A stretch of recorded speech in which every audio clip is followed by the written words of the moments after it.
Welcome to the Be a Human in Business show with your hosts, Tracy Borison, founder and personal branding coach at TLB Coaching and Events, Tara Argo, founder and relationship strategist at Argo Operations, Tawana Taylor, founder and project management consultant at Bootstrap Dreams, Debbie Aquara, founder and principal consultant at Niche Customer Experience Consulting Firm.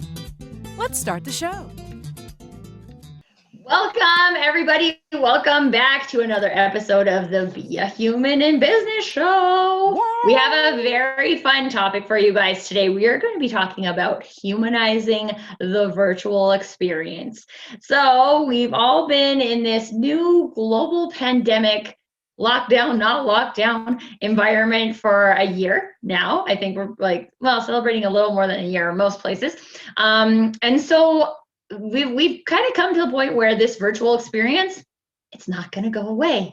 And even if in-person experiences start coming back, there's probably going to be hybrid models, and this virtual experience is really here to stay. And we're really excited to share with you guys today some concepts around humanizing the virtual experience, because a system and software is very good at doing certain things, and the thing they're not very good at is being a human, because they're a computer. So we're going to talk about that today and get some wonderful golden nuggets for you guys. Is there anybody who would like to start? All the smiles. So, Juana. yeah, you definitely, and before we started recording, just to kind of give background, how does this all come up? It comes up when you think about the virtual experience as being a room, right? Tracy made the point of your virtual experience is like having an empty room, right? Think about a hotel room. If it weren't furnished, would you be happy to be there? You would not. You paid for amenities, right? So when you're inviting people into your virtual experience, you're inviting them into the amenities of what it is that you have to offer. And amenity depends on who it is that you are serving, right? Rich is relative. Some people just need the minimum viable to see it as valuable. Some people want all the bells and whistles. Who are you? What do you do? Who do you serve? Where will you show up? And when will it all start? Answering those questions will help you, humanize your virtual experience, because the virtual part is just the container, right? But what happens within that container is completely up to you. And whether you're a big business, right, and you got a lot of politics that you have to address, meaning layers, right?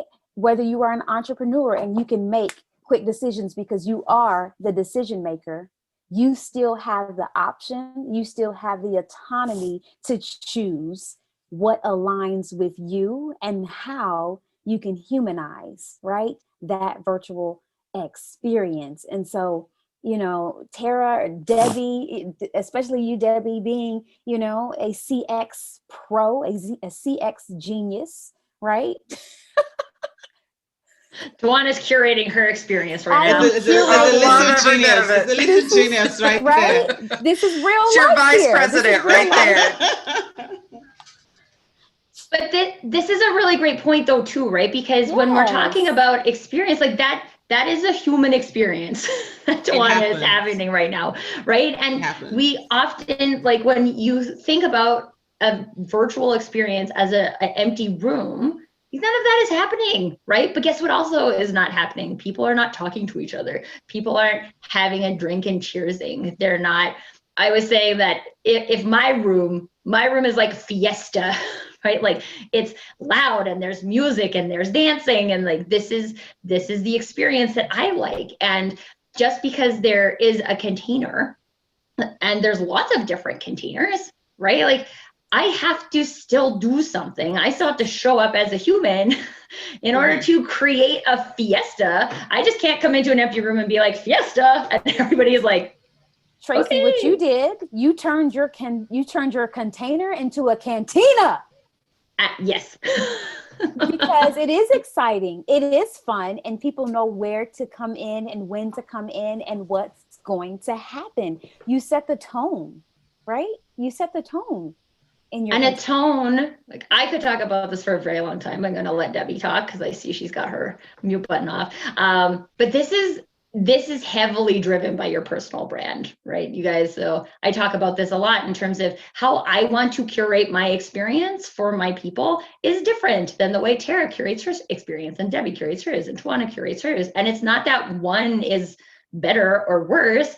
It's you and it's authentic, and that's the point. And the people who want to come to a cantina come to my cantina, and if you don't want to go to a Mexican fiesta, you go somewhere else, and that's fine because I'm having a fiesta. Right, you can come to the lounge and listen to like some beautiful piano music playing. You could go to a Space Odyssey and experience something different, right? And that all of that is fine, and you might like different experiences too, and you might attend different parties on different nights of the week, and that's fine. Right. But like, it's not the virtual. I like how Tawana said experience. The important part is experience, right? Virtual is just the box. So always assume that the virtual piece of it is just the empty box. That's what the virtual piece is meant to be. A Facebook group, empty box, right? A chat bot, empty box. You have to fill it with something. What are you going to fill it with? Debbie. And like Debbie, like go. So I mean, just think about being in business, right? And all the things you had to do before COVID. You had to have new clients, you had to deliver to new clients, you had to manage teams. Now think about the fact that everything cannot be done with brick and mortar, and everyone is in their respective homes or wherever they are. Their issues with power supply, their issues with internet connectivity, and all of that. And then you have to still get the same results and more. So being a human in business, it will be in this virtual environment that we're in. I mean, even before you think about creating that virtual experience, is who is my audience? Who is my audience? If she's a single mother, such as myself, with 2, 3, 4, 5, I don't have that much, by the way, children, learning at home, right? And they're from ages 3 to 16, you know that there'll be times where I would need to get my camera off, or I would need to mute my mic. You would definitely not have my attention 100%, right? If it's a client, you're thinking the same thing as well. They're juggling a number of things. So the first to really think about is, who is my audience, either your client or your employee, right? That's the first thing to think about. And then you now think about what's the objective of that virtual conversation, right? How do you achieve that objective with an understanding of who the audience is? And then you create that. So, I mean, if I talk about the trainings that we've offered quite a number of trainings virtually. And what we try to do is, when you come into the classroom, so we make sure we log in on time, because there are people who would remember 20 minutes before, oh, I have a training, and may forget, let me just log in and just leave that on, right? So what we did was, we come on, we have like a break, like the screen, we're welcoming you to training, and then there's music, right? So Tracy talked about personality. I like music a lot. Like, I cannot live without, I can't imagine life without music. So I always have music, right? I mean, exactly, to one, like a virtual lobby. So I have that music going on, and it kind of sets the tone, and then when we come on, it's like, hey, how's everybody doing? We're calling people's names. Let's see your name up, let's not see your device, and stuff like that. Yes, there will be ground rules depending on the kind of meeting there is. But the idea is, and then in the course of that, when someone is speaking, for instance, and you hear a child in the background, you don't say, like in a meeting, oh, turn off your phone, right? It's easier to do that when you are in a physical meeting. What we try to do is, when you hear that type of thing, and it's because that young boy, is he okay? Does he need attention? It shows that you're human. And when that happens, what I notice that there's a switch immediately in the room. Like, the person becomes, oh, don't mind him, he's fine. The person becomes a bit more relaxed, like we're having a conversation. It's not business, it's just, and then other people, it just kind of creates like a little, break in transition, right? Everyone just kind of chills. So, and then the meeting is over, and then you get to catch up. And the amazing thing, even with clients, is, how clients call you and they want to have meetings for everything. Oh, we have to meet, you have to meet. And then the client can say, you know what, do you have 30 minutes? I can show you how to do this. Oh, really? And then we get on the call and then I show you, I walk you through it. And with all the amazing tools that we have, it's not like being there in person. The truth is you cannot replace the face-to-face, right? But it all comes down to who is your audience? What are the peculiarities that they're faced in working virtually? Now, what is my goal as a business, either to my employees or to my clients? And how do I achieve that goal, considering who these people are and what may, or the obstacles, whatever may affect, the objective of that conversation or meeting or project or whatever it is, and just try and manage it. The network is going to go off. So I learned to just record everything. So if you jump up, it's fine, it's recorded. And having that virtual allows you to be flexible. So you can switch your schedule around as you choose. I've delivered projects, but sometimes you want to see you in person, right? So, I'm with you 100%, Tracy, like set the mood, set the environment, very key. And even the tone, how you speak. And you speaking, if your video coming on, sometimes we try to come on and we're not dressed. I'm guilty. You're not dressed, just come on and then your video is off. Like those are things that help to build connection. So it's not just that regular call. And another thing I noticed is, like we do on this call, and I do with some of my partners as well, when you get on the meeting, it's not meeting first. It's not like straight to the agenda, right? How are you doing? What's going on with you? And we catch up. So when you get to the meeting, there's already a bond. So even if it's a prospect, there's already a bond. And it's strong, right? Because COVID has given us a reason to actually ask genuinely, how are you doing? And have a conversation. When you walk to a client in a physical office and like, how are you doing? They're like, I have 30 minutes, right? But when you're like, how are you coping? Have you taken your vaccine? The conversation just takes a different turn. Okay, let's just get down to it. So, we're all in this together, right? So that's what I'll say, and I'll mute myself and let someone else do the talking. It's so good, Debbie, because I want Tara to share her story about changing the environment, because I know she has an example of that from the past week. But I also just want to point out, like, one of the important things that Debbie said was that find out what the goal is, what's your goal, and how do you do that, right? So let's just say all four of us had the same goal for a meeting, but the way I meet that goal might not be the same as Debbie, or might not be the same as Tawana, right? So that, yes, do it, and do it your way, right? Like your way is the way that is right for you. Okay, Tara. So no, what I was going to say, Debbie led right into what I would say, because I'm the one all about connection. So when you're humanizing, the virtual experience, you have to, again, connect, and as we've always talked about, it's so important to be able to make those connections. So I had this conversation, I'm going to talk about what Tracy wants me to talk about, but I actually had this conversation this morning with a lady that is in a sales role. And, she said, my business really wants me to start learning to do things virtual, but I just don't feel like I don't think that I'm as, effective virtual. And I said, I absolutely disagree, because I know that you can be, and it's possible. Businesses are changing, right? It's about learning how to connect with a human. That's where the magic is, right? So the magic is in the human connection. Once we do that, it doesn't matter if you're meeting virtual or if you're meeting in person, right? So that for me is a big thing. So as you're creating your virtual experience, make sure that you're connecting with your people, right? Ask how they are. Ask what, gets them up at every day. Ask them things about themselves. Because you have to learn to genuinely love learning about people. And so this is a really good example. Tracy's right. I had a recent experience where I went to this networking event, and I've been to several, I've run several myself. And first I go in, right, to this experience, and most of the cameras are off. And I'm like, how am I supposed to connect with people when their cameras are off? I can't even see them, which was crazy to me to begin with. So, but as the person came up, the thought was, or how this room was being curated, was that you come off camera, I guess, whenever it's your turn to speak, and you're asked to give your elevator pitch, and that's it. And I'm like, that's great and all, but and I'm glad that you have an elevator pitch, but I want to know you, because if I'm going to do business with you, I need to know you as a person. I don't really care about your elevator pitch. And that's just I know that's just me, and I know that I'm just the connection queen. So it's different for me, but don't minimize it.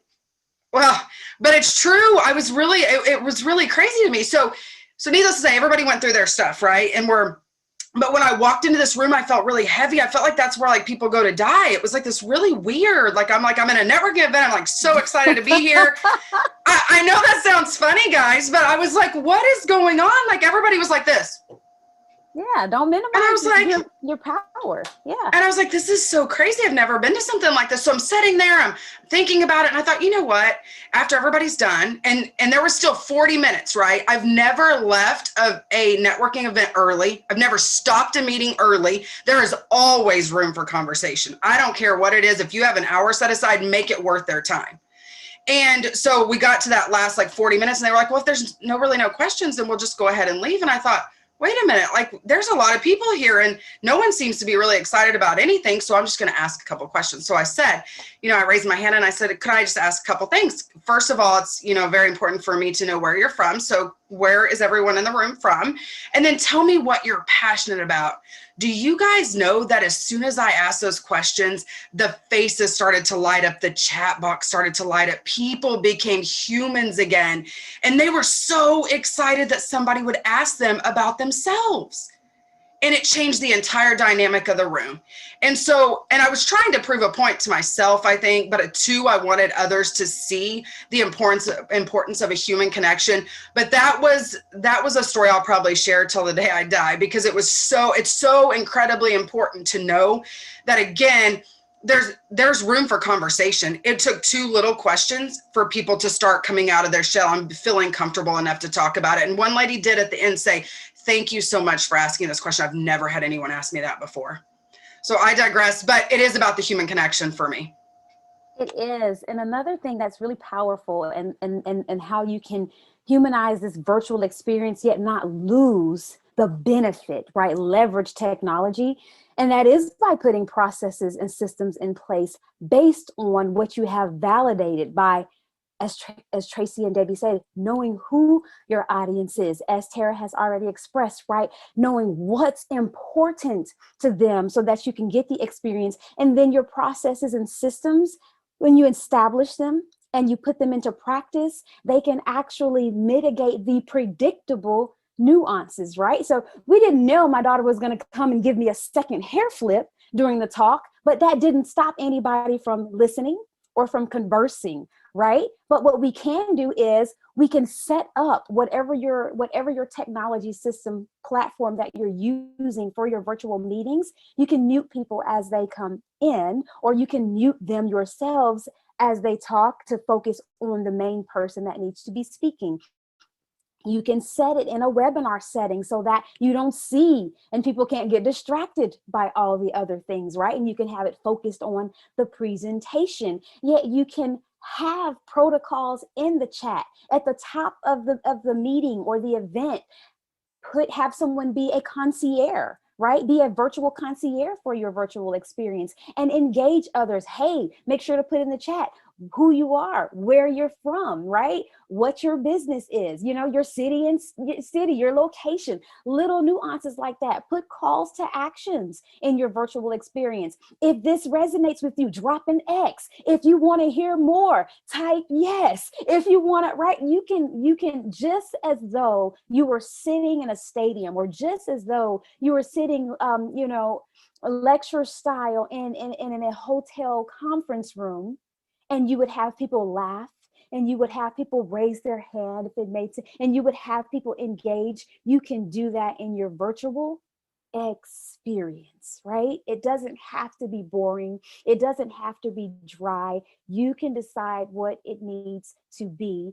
It's a matter of you putting together the plan of action so that you can get to the destination, and look at it like a journey, right? The plan is a roadmap, not a guarantee. Yet if something does happen, it doesn't have to be the end of the virtual. I can't stop calling it an experience because it truly can be. What else do we have, ladies?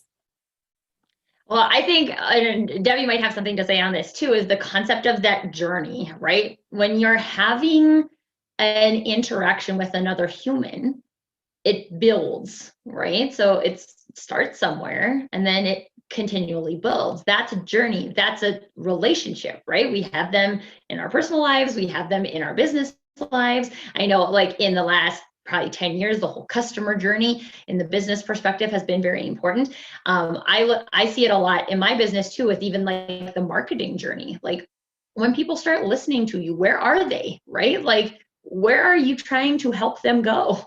Are you helping them get there? Or are you just saying like, you just start here and then jump this gigantic gorge to come to this next part of the conversation? In a human to human interaction, we don't do that, right? Like we know that we need to talk and nurture, and you learn more about. I learned something new about Tara this week. I talked to Tara like 4 times a week. I learned something new about her this week, and I was like, oh wow, that I did not know that, right? That will happen. I still, like during COVID, I think a lot of people who have like spouses at home have learned some things about their spouses. They're like, wow, I never knew you were that guy before in the office, right? Like we don't know everything. You can't anticipate to know everything about another human, right? Like, let's be honest, I don't even know everything about myself there is to know, right? Like that's a constant discovery. And so this is that. I just wanted to emphasize that whole piece that it is a journey. It's always a journey. There's never like the end of a journey. Even like you close business and have a client, that's not the end of the journey, right? Like, how do you talk to them after? Do they send you referrals, right? Like, I have friends from, actually, it was so cute. Right before I went back to work after my first maternity leave, I went to San Francisco and I saw my best friend from the 3rd grade, who I hadn't seen since the 3rd grade. Right. And it was the craziest thing. Like we saw each other and it's like, it hadn't been 20 years. It had been 20 years and we were still best friends. It was like we were 8 and we were like, this is the best, right? Like those relationships that you build with people don't just poof, disappear, right? But like if someone comes into an empty room and doesn't see anything going on, and they just leave, that's going to disappear, right? Like that is not going to leave a mark on somebody. And so your experience, the experience that you create for people, your brand experience, gets extrapolated into the virtual experience. And it's an ongoing thing. It's not like Tracy's, I think about this, like I'm thinking about my wedding, right? Like the big bang, like this is the big party, right? And then like, but one, we talk about it all the time. Other people talk about it all the time. And like, there have been other parties and then you talk about the big party, right? Like it still is an ongoing thing that you build.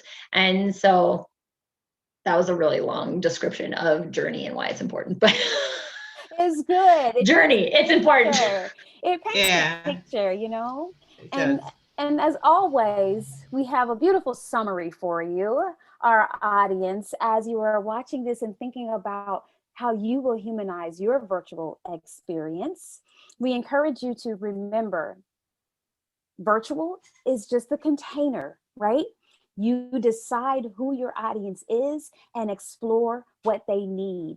Think about the objective of the virtual experience, the conversation, and the atmosphere where you'll be playing. Set the tone, establish systems and processes and put them into practice to navigate the predictable nuances. Virtual is flexible. Invite people to engage and build connection. Validate it through your market. There will be future iterations. The virtual experience is a journey. There are no limits, no boundaries. It's ongoing. And lastly, but certainly not least, talk, nurture, and learn something new about the humans with which you are interacting. That's why we let her do the rap every single time. Hands I down. know, it's so good. Hands down. You know what's You funny are is I so sit there good. and listen to it and I'm like, oh man, we Did talked we about some good say things. all of that? We are great, ladies. Did we Thinking say that too. all Did of we say that? all that? I kind of see that. In 20 minutes? We said all that in 20 minutes top. You know you like it. Those of you who are watching, comment for us. Let us know what your big takeaway was. We'd love to hear it. Absolutely. Yes, subscribe. Subscribe. Hit that thumbs up button. How does my baby say it? Turn on notifications. Hit the thumbs up. Have a good one. Bye-bye. And Bye, guys. Be a Thank human. you. We'll see you next time. Be a human. Remember, be a human.